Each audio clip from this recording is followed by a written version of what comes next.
6편 8절부터 12절까지 봉독합니다. 만민들아, 우리 하나님을 송축하며 그의 찬양 소리를 들리게 할지어다. 그는 우리 영혼을 살려주시고 우리의 실족함을 허락하지 아니하시는 주시로다.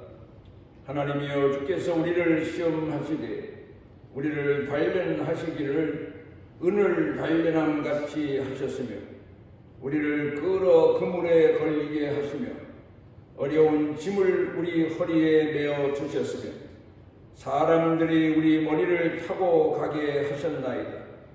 우리가 불과 물을 통과하였더니 주께서 우리를 끌어내사 풍부한 곳에 들이셨나이다.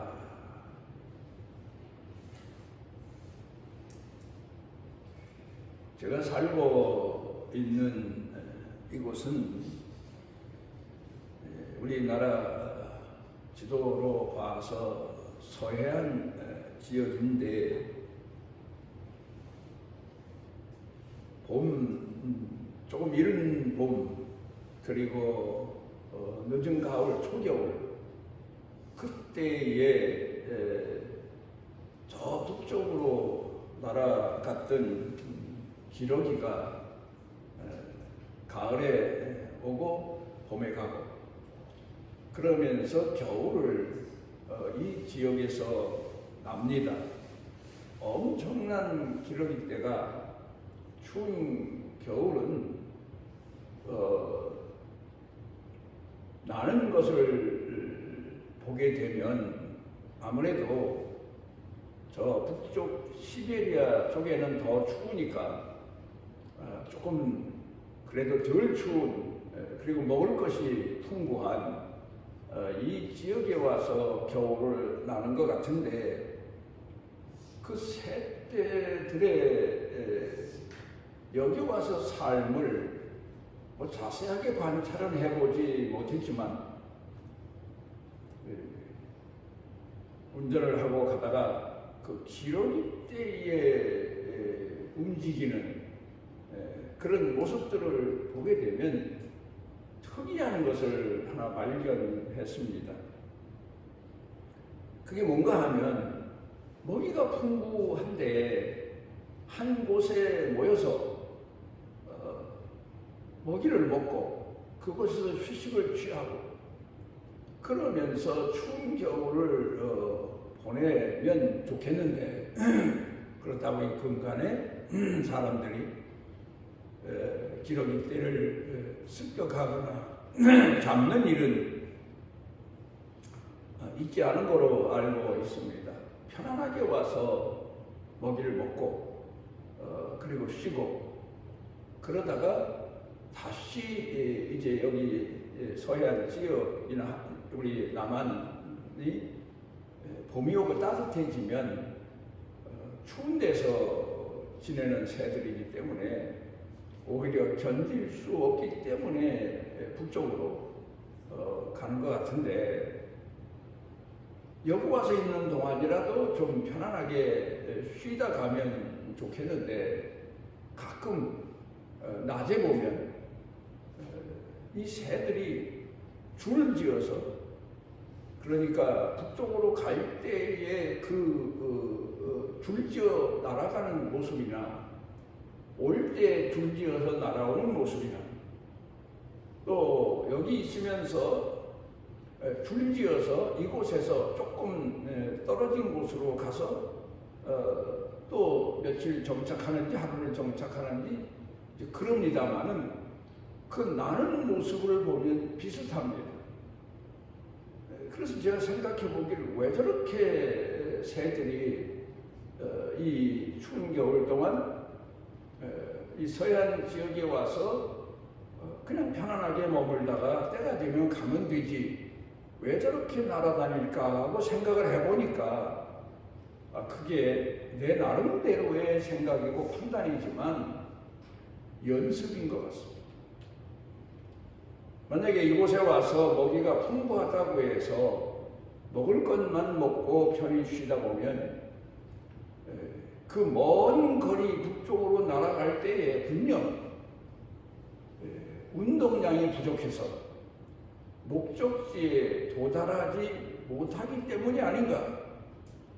그래서 여기 있을 동안에도 자주 공중나는 연습을 하고 근육 운동을 하고 날개 운동을 하는 게 아닌가. 그런 생각을 하면서 우리 신앙인들이 짐승에게서 배울 것도 있고 경계해야 될 것도 있지만 저런 것은 배워야 되겠구나.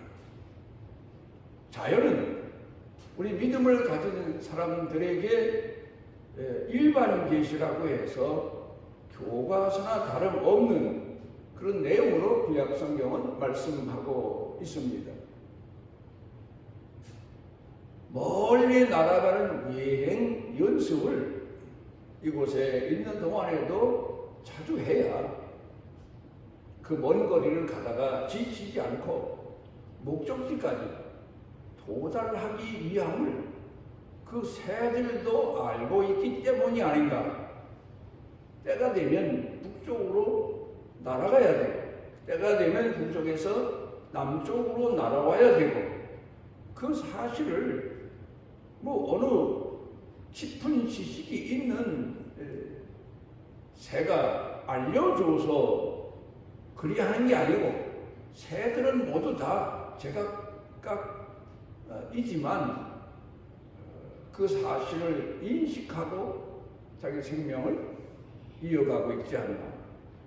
그런 생각을 하면서 우리 믿는 성도들은 이 땅에 살면서 누구나 다 마지막 하나님이 부르시는 그 과정을 통해서 하나님 나라 가게 되어 있는데 그때를 생각해서 깨어서 신앙의 훈련을 자기 영적인 건강을 위해서 기도하고 충성하고 헌신하고 생활하는 그런 자세가 있지 않나. 그걸 그 세대에게서 배워두고 제 기억 속에 새겨둔 그런 날들이 여러 번 있습니다. 우리 믿는 성도들은 안일한 생각에서 이 땅에 정착하도록 하나님께서 그냥 주지 아니하시는 것 같습니다. 이스라엘 백성들이 때로는 고통스럽고 연단의 과정이 힘들 때 차라리 애굽에서 노예 생활할 때 노예이긴 하지만 배불리 먹고 편안히 그래도 밤이나마 쉴 수 있었던 그때가 좋았다. 그런 생각을 하면서 모세와 하나님을 광야에서 원망한 것을 우리가 놓고 생각해 보게 되면 과연 우리는 이 땅에서 어떤 자세로 살아야 될 것인가를 생각해 보게 됩니다. 이 근간에는 우리 사회가 몇 년 사이로 애완동물, 반려동물 이제 그런 의미에서 이 동물들을 가까이 자기 생활 주변에 놓고 살아갑니다. 옛날에는 동물과 사람은 구별돼야 된다. 그런 의미에서 집안에서 동물을 키우긴 했지만 대개 우리에 가두거나 또 아니면 줄을 매서 다른 곳에 함부로 나가지 않도록 그렇게 하면서 키웠는데 그런데 그때는 그나마 밖에 두었기 때문에 우리 옛날 어른들부터 들은 이야기를 생각해 보면 개 뛰듯 한다, 말 뛰듯 한다. 짐승들은 뛰어야 건강한 거 아닙니까? 그런데 사람이 좀 더 가까이 두고 그리고 애완동물과 함께 살려고 하다 보니까 운동량이 부족한 거예요. 그래서 요 근간에는 물론 동물병원도 있고 의사도 있고 간호사도 있고 그것 때문에 많은 직업이 생겨나긴 했지만 그 중에서 특이한 것은 운동을 시키지 않아서 근육이 약해서 병치를 자주 해서 그래서 이 애완동물에 대한 운동사까지도 직업화하고 있다. 그래서 괜찮은 집에 애완동물 두세 집만 운동사로 일을 해도 생활비는 충분하다. 이런 얘기까지 나오는 그런 시대를 우리가 살고 있지 않습니까? 그러니까 근육이 건강해야 되는데 그 근육이라고 하는 것은 잘 먹인다고 해서 생기는 게 아니에요. 요 근간에 사람들이 운동을 하다 보니까 자기 몸매를 과시하고 자랑하기 위해서 근육에 도움되는 식품을 먹기도 하지만 그게 먹어서만 근육이 생기는 게 아니고 전적으로 운동을 해야 움직여야 비로소 건강을 유지할 수 있다는 사실은 누구도 다 알고 있는 때입니다. 성경으로 돌아가서 보게 되면 창세기 3장 가운데서 하나님께서 아담에게 이제부터는 내가 땀을 흘려야 먹을 것을 먹을 수 있고 내 인생을 살아갈 수 있다. 하와에게는 내가 해산의 고통을 통해서 어린 생명을 다시 안고 얻을 수 있다. 그런 말씀을 하십니다. 그걸 보게 되면 타락한 인간은 고난과 역경을 통해서 연단되어 가고 하나님께서 원하시는 사람이 되어가고 목적에 도달할 수 있기 때문이라는 사실을 하나님이 내리신 저주가 아니고 우리를 사랑하시기 때문에 우리로 하여금 사람답게 살고 건강하게 살고 그러기 위해서 많은 고난과 역경을 우리에게 허락하신 것 같이 우리가 생각을 해볼 수가 있습니다. 우리가 우주를 봐도 화성이나 달이나 그런 여행 다녀온 사람들의 증언에 의하면 아니면 그곳에다가 우주 비행기 로켓을 보내서 탐사한 내용을 보게 되면 우리나라 저 사막지대 그런 것 같이 보여집니다. 그런데 우리가 밤에 하늘을 우리 눈으로 식별할 수 있는 까지만 봐도 별이 반짝반짝하는 그것이 곧 우주의 천체에 있는 별이고 화성이고 달이고 이런 이야기를 하지 않습니까? 그런데 그 우주에 있는 천체에 있는 별들도 자기 궤도를 움직이면서 돌아야 빛을 발하게 되고 빛을 어느 곳에서 볼 수 있다는 사실입니다. 그런가 하면은 전에 제가 탐석이라고 돌을 줍는 그런 그것도 운동이라고 해서 일을 한 적이 있었는데 시간이 좀 나면 운동 겸 돌을 주스러 다닌 적이 있었는데 그 돌이 사람 눈에 작품처럼 보여지기까지 물속에서 서로가 서로에게 부딪히고 그리고 물 흐름에 따라서 구르고 그게 수천 년 동안 지속되다 보니까 비로소 흔히 탐석하는 사람들이 말하는 표피가 단단해지고 그래서 사람 보기에 좋은 그런 이제 돌이 되어서 그걸 주워다가 가까이 놓고 작품처럼 보는 그런 일들이 있었습니다. 돌과 돌이 부딪히면서 연마되고 물속에서 홍수를 통해서 막 굴러가면서 연마되고, 그걸 보면서 그때 당시에 사람도 이렇게 사람과 부딪히고 인생 삶의 고달픈 시련을 겪으면서 비로소 사람다운 사람이 되어가고 신앙의 연단도 이런 과정을 거치는 것 같구나, 그런 생각을 한 적이 있습니다. 오늘 성경 본문 말씀으로 돌아가서 보면은 은을 단련한 같이 우리를 단련하셨다, 그 얘기가 나옵니다. 이 얘기는 우리가 쉽게 말하자면 은이나 금이 땅에서 그냥 우리들이 금은방에 가서 볼 수 있는 그런 형태의 모습이 아니고, 거긴 여러 가지 섞인 게 많고, 그런데 그걸 가져다가 순금을 얻기 위해서, 순은을 얻기 위해서 단련을 시킨다. 그 말은 용광로에 집어넣어서 다른 부서기를 다 건져내고 순금만 얻는 작업을 한다, 그런 얘기죠.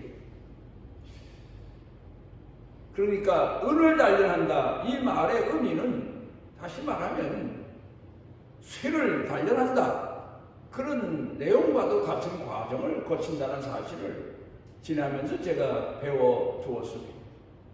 어려서 대장간을 학교 가면서 지나갔는데 신기해서 가서 구경하다가 한 곳에서 숯불을 피는데 그 숯불만 가지고는 쇠가 빨리 부드러워지지 않으니까 바람을 불어넣는 그런 작업을 합니다. 그 바람을 불어넣는 작업을 하는데 거기 물레처럼 생긴 걸 돌리거나 또 할 때 제가 신기해서 그 대장간 주인에게 부탁해서 그걸 한나절 풀무질을 해 본 적이 있습니다. 그러면 지금 불도 뜨거운데 그것 가지고는 쇠가 녹지 않으니까, 그러니까 거기다 바람까지 불어넣어서 그 열을 더 높여가지고 쇠를 집어넣으면 얼마 후에 벌겋게 돼서 대장이라는 사람이 자기가 목적한 물건을 두드려서 만들어냅니다. 한 번에 안 되면 또다시 집어넣고, 또 한 번에 목적을 달성하는 도구가 안 되면 또다시 집어넣고, 몇 번을 반복하면서 결국은 자기가 목적한 도구를 만들어내는 과정을 어려서 지켜본 적이 있습니다. 그런가 하면 언제 한 번은 포항제철을 지나가게 됐는데, 포항제철이라는 이름만 들었지 그 실제로 어디쯤 있는지는 몰랐습니다. 그렇다고 그 안에 들어가서 작업하는 광경을 본 건 아니지만 거기서는 뭘 하는지는 대강 짐작할 수 있었습니다. 전에 한 군에 갔다 와서 공장을 다닌 적이 있는데, 거기 보면 쇠붙이를 녹여서 고철들을 가져다가 녹여서 엄청난 그 쇠를 녹이기 위해서는 마치 풀무불보다 더 강한 그런 불의 온도를 높여가지고 그 쇠를 아예 죽처럼 미음처럼 그렇게 녹입니다. 그리고는 그 녹인 쇠물을 가지고 그 만들어 놓은 틀에다가 부으면 이제 그게 파이프가 되고, 그래서 그걸 가져다가 여기저기 사용도 하고, 그런 걸 일을 한 달 정도인가 2달인가 제가 다녀본 적이 있습니다. 그러다가 주일날도 일하라는 바람에 결국 사표 내고 나와서 다른 직업을 택하긴 했는데, 어쨌든 한 달 넘도록 그 작업을 하면서 쇠는 이런 과정을 통해서 녹이고 이런 과정을 통해서 물건을 만들어 내는구나 하는 걸 몸소 체험해 볼 수 있었습니다. 아마도 포항제철도 그런 과정을 거치지 않나. 그런데 얼마나 큰지 아마 내가 공장을 자동차로 한 바퀴 돈다고 해도 최소한 50km로 돈다고 해도 1시간 이상은 돌아야 그 공장을 한 바퀴 밖으로 돌 수 있을 만큼 엄청나게 큰 공장이 있다는 사실을 보고 역시 산업의 동맥은 제철 공장이라고 세붙이라고 하더니 그래서 옛날 대통령이 여기다 이걸 세웠구나 그런 생각을 해본 적이 있습니다. 오늘 성경 본문 말씀 가운데에서 우리에게 가르쳐주고 계신 내용이 우리 인간도 이렇게 단련하고 연단시켜야 비로소 하나님의 사람다운 사람으로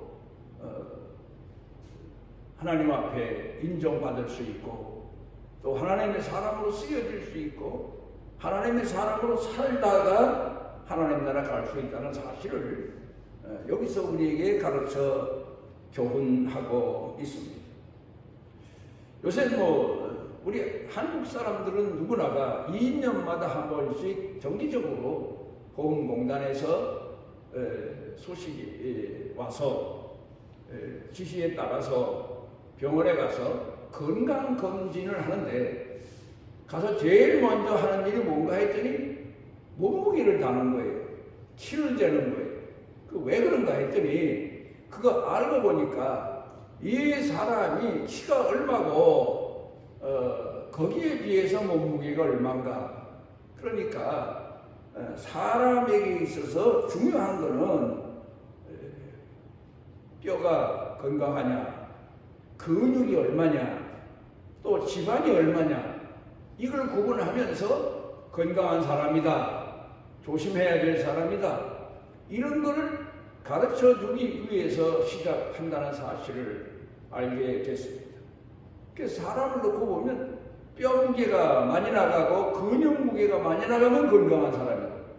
지방 무게가 많이 나가면 이건 문제가 있는 사람이다. 건강해. 그걸 알려주고 그리고는 이렇게 병원에 지도를 받든가 치료를 받든가 본인이 조심하든가 그렇도록 지시하고 이끌어주는 그런 제도인 것을 알 수가 있습니다. 이 운동량이 부족하면 그건 무슨 약을 먹어서 되찾을 수 있는 게 아니랍니다. 근육약을 먹어서 근육이 생기는 게 아니고 그건 그렇게 생겨봐야 별로 도움도 안 되고 순전히 운동을 통하고 움직임을 통해서 근육이 건강에 많아야 비로소 사람이 건강해질 수가 있다는 겁니다. 그래 심지어는 운동을 많이 하고 활동을 많이 해야 된다. 그래 그 운동을 권장하는 책 중에는 누우면은 죽고 걸으면 산다. 그런 내용의 책까지 나오는 정도입니다. 이제 오늘 성경 본문 말씀으로 돌아가서 보면은 이스라엘 역사를 봅니다. 애굽에서 노예로 전락해 있던 사람들을 하나님이 구원해내십니다. 얼마나 기뻤겠습니까? 얼마나 감사했겠습니까? 그리고는 그들이 홍해바다 앞에 와서 절망할 때 또 하나님은 기적을 통해서 홍해바다를 육지처럼 건너게 하시고 너무 감사하고 너무 감격스러워서 홍해바다 건넌 다음에 모세의 누이 미리암을 중심으로 여자들은 춤추고 소고치고 노래하고 그 이스라엘 사람들을 가서 보니까 우리나라는 좀 옛날부터 이런 춤추고 노래하는 것을 많이 꺼려서 그랬는지 몰라도 이스라엘 사람들 가보니까 춤추고 노래하는 것 전통적인 그런 춤이고 노래라는데 아주 대단합니다. 3, 4일 동안을 하나님을 찬양하고 너무 신이 나서 구원받은 은혜. 그런데 그 다음부터가 문제가 지속되는 거예요. 마라의 쓴물을 만나고 불뱀대를 만나고 불평하고 원망할 때 먹을 것이 없는 광야에 가서 생활하고 근데 하나님은 거기서 빨리 그 이스라엘 백성들을 탈출시켜서 약속된 가나안 땅으로 들여보내지 않으시고 40년을 연단을 시키십니다.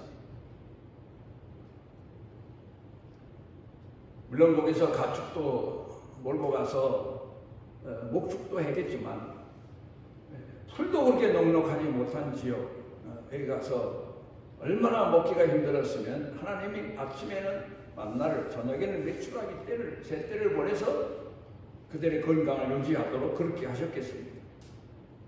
40년 동안의 연단 과정을 통해서 참 기가 막힙니다.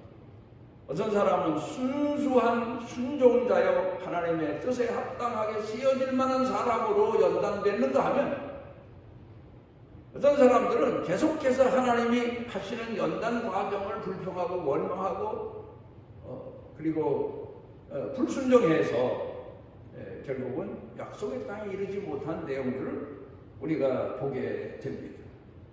가끔 이런 생각을 합니다. 제가 어렸을 때에 자라면서 할머니한테 종아리를 많이 맞았습니다. 물론 할머니의 말씀에 불순종하고 말썽을 일으켜서 할머니께서 나를 바른 사람으로 만들기 위해서 종아리를 때리셨죠. 그리고 또 붙들고 우시고 그러면서 성장 과정을 지내왔는데, 요새 가만히 생각을 해보면 할머님으로부터 시작된 그 징계의 교육이 오늘도 계속되고 있구나. 할머님은 돌아갔지만 하나님이 나로 하여금 허황된 세상, 망상된 세상의 미혹에 빠져들까봐 자주 징계를 하세요.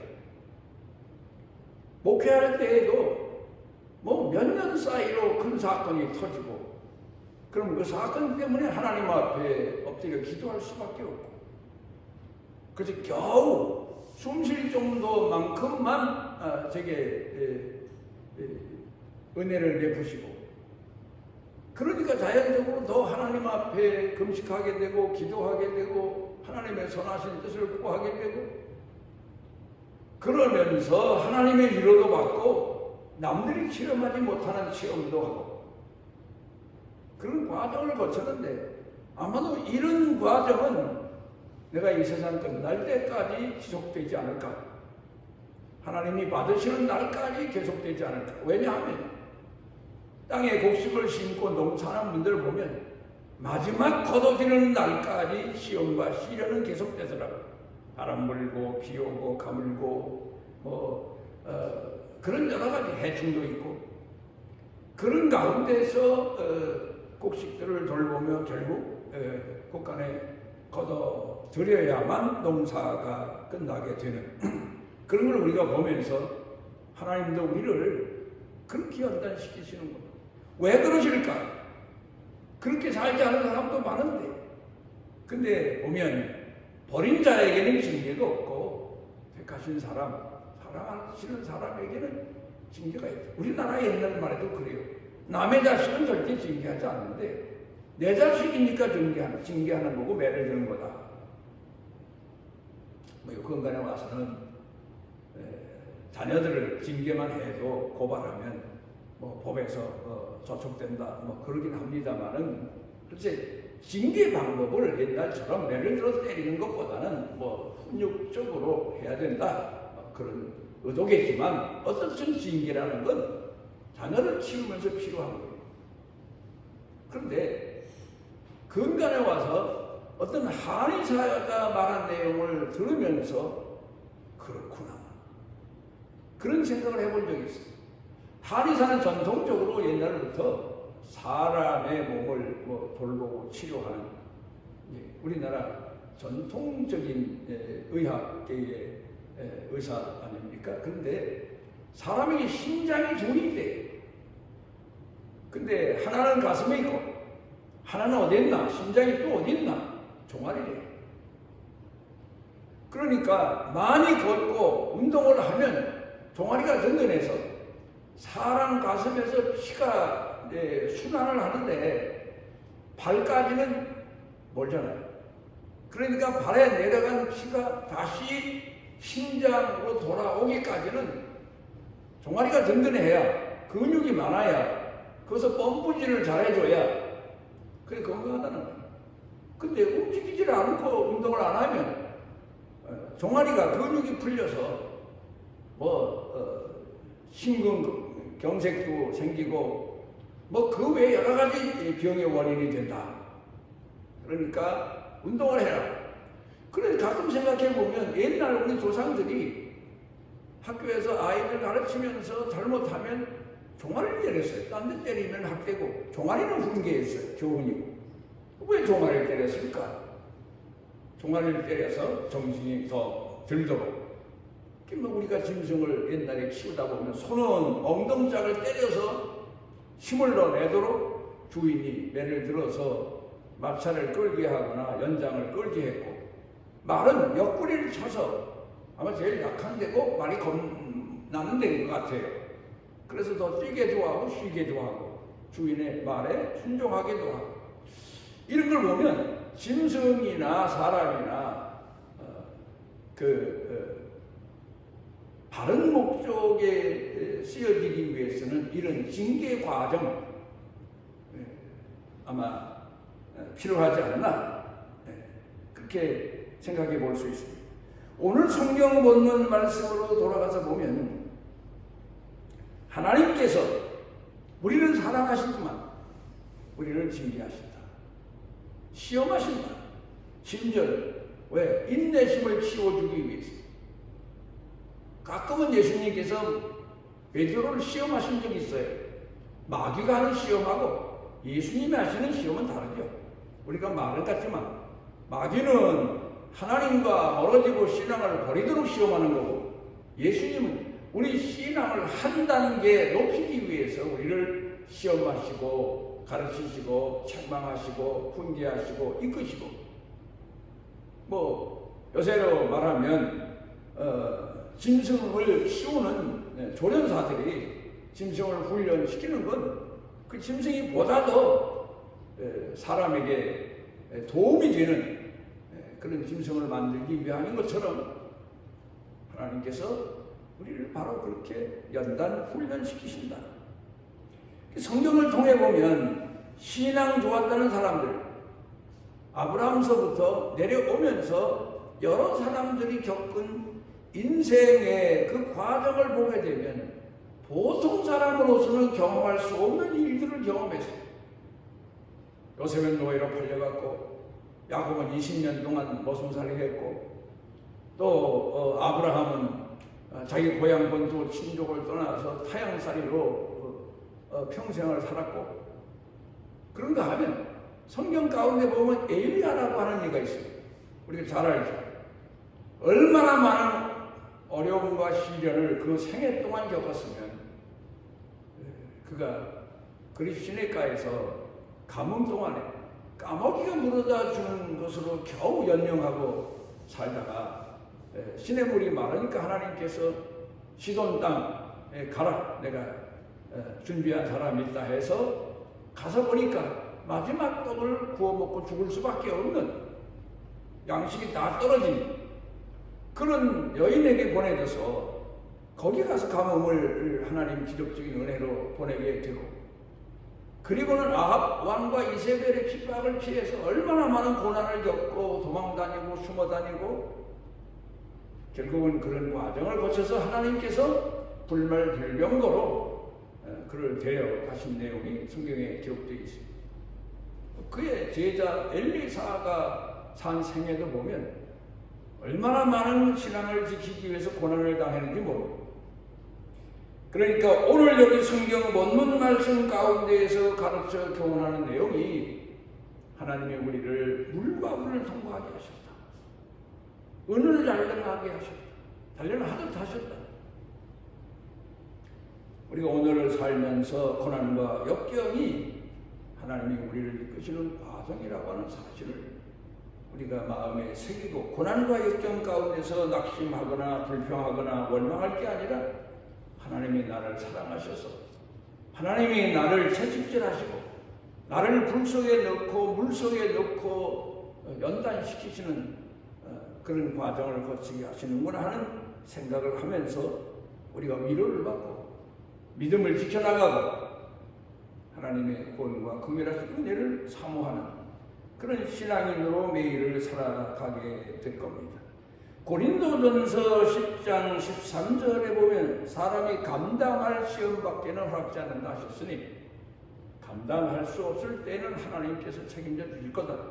그런 믿음을 가지고 고난을 극복해 나갈 때가 많습니다.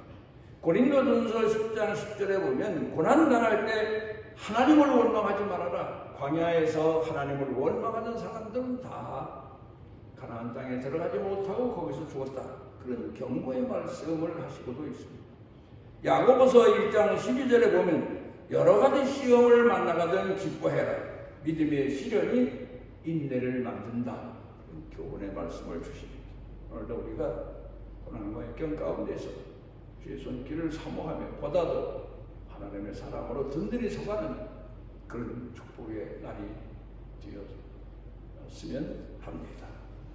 우리를 사랑하셔서 주 앞에 모으신 아버지 하나님, 우리를 세상 사람과 달리 선택하시고 하나님의 사람으로 이끌어 가시며 훈련 연단시켜 우리가 오늘을 살면서 낙담할 때도 많고 고통스러워서 신음할 때도 많지만 그 소리를 다 들으시고 헤아리시며 우리를 이끄시는 아버지 하나님, 때로는 우리를 위로하시고 때로는 우리를 어루만져 주시고 또 때로는 우리를 쉬게 하시는데 하나님, 기도하옵는 것은 우리가 오늘 겪는 이 모든 단련의 과정이 하나님께서 목적하신 뜻을 이루는데 우리가 낙심하지 않도록 은혜와 은총을 더하시옵소서.